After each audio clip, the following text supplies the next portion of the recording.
Live from Chevy Chase. Welcome back. We don't talk politics around here, but we do like to highlight the work of our public servants. And when it comes to serving, Jacqueline Coleman, our current lieutenant governor, has a long resume. Yeah, we went to Frankfurt last week to ask her more about her journey and the burning question that's on everyone's minds. Yes. Cats or cards? Let's take a look.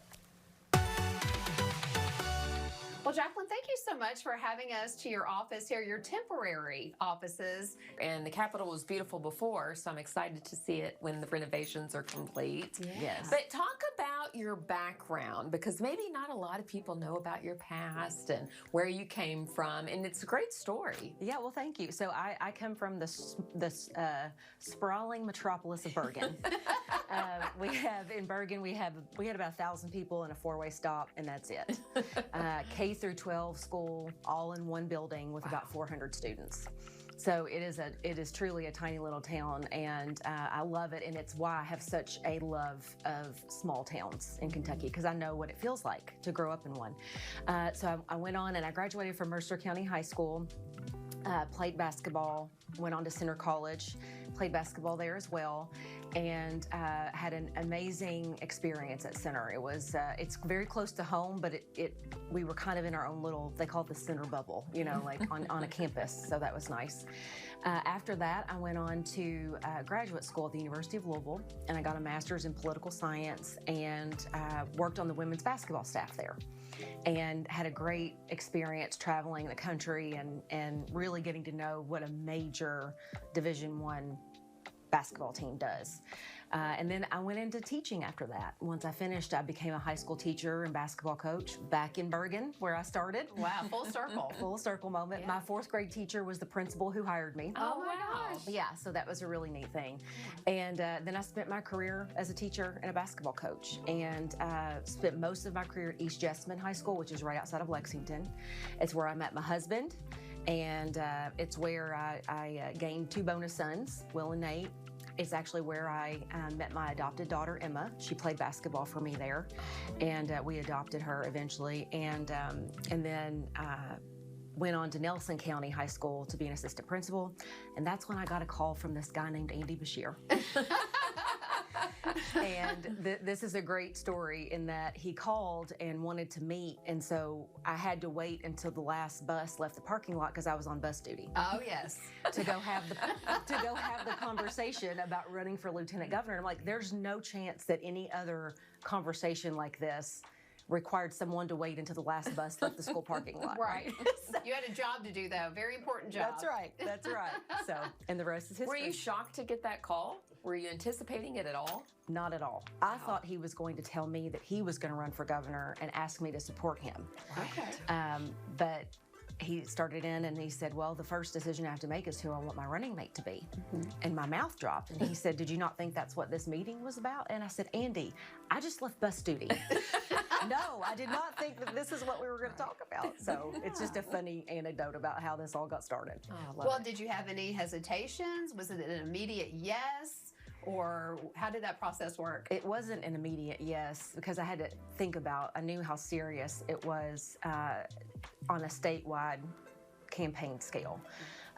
Running against an incumbent is not an easy thing. It's rare to be able to run against an incumbent and win. But I felt like it was the right time and situation, given the interest around education and the focus that it had. And he promised that we would have an education first administration, and he has delivered on that promise every day. So I'm always grateful that I've been able to do in the last 6 years for kids across Kentucky what I tried to do for the kids in my classroom. And that's kind of been my goal. Yeah. Was it hard to leave the kids behind, the high school kids? It was.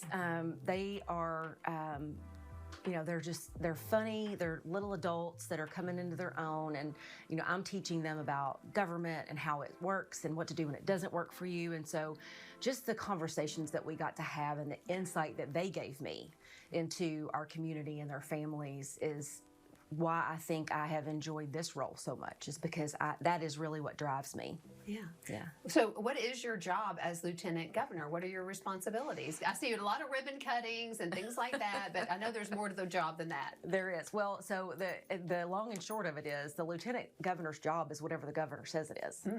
And so I try to think of my role as an opportunity to be a force multiplier.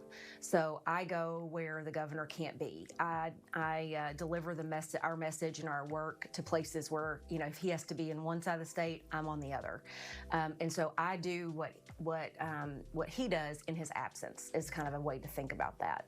And so we've made a great team in that regard. You don't always see active lieutenant governors. Right. And I've always been very grateful to him for allowing me this opportunity because, quite frankly, if I couldn't have been active and feel like I was making a difference, I would rather just go back to a school because I knew I could make a difference there. Right, right. And he's really been busy at the national level these days, being a star. Yes. So have you been busier as a result? It's like a chain reaction. So the busier he gets, the busier I get also. But I will say that I've told him a lot that when the national media calls and asks what it's like to be Andy Beshear's Lieutenant Governor, I'm going to have a lot of funny stories to tell them. That's what I tell them all the time. Well, we need one here first. Yeah, absolutely. Okay, we need some breaking news. I'll scoop you guys first. I promise. Right. Well, how do you balance the job then with having a family life and children and all of that? Because kids are busy these days. Well, the answer to that is I don't. I mean, I really don't. People ask me that question all the time. And so I have, in addition to Emma, Will, and Nate, we were sworn in December of 19. I had Evelyn in February. Wow. And then the pandemic started in March. Wow. So it's been a whole whirlwind. So she's 5 now. Yeah. And so when people ask, how do you balance it all? My answer is I don't.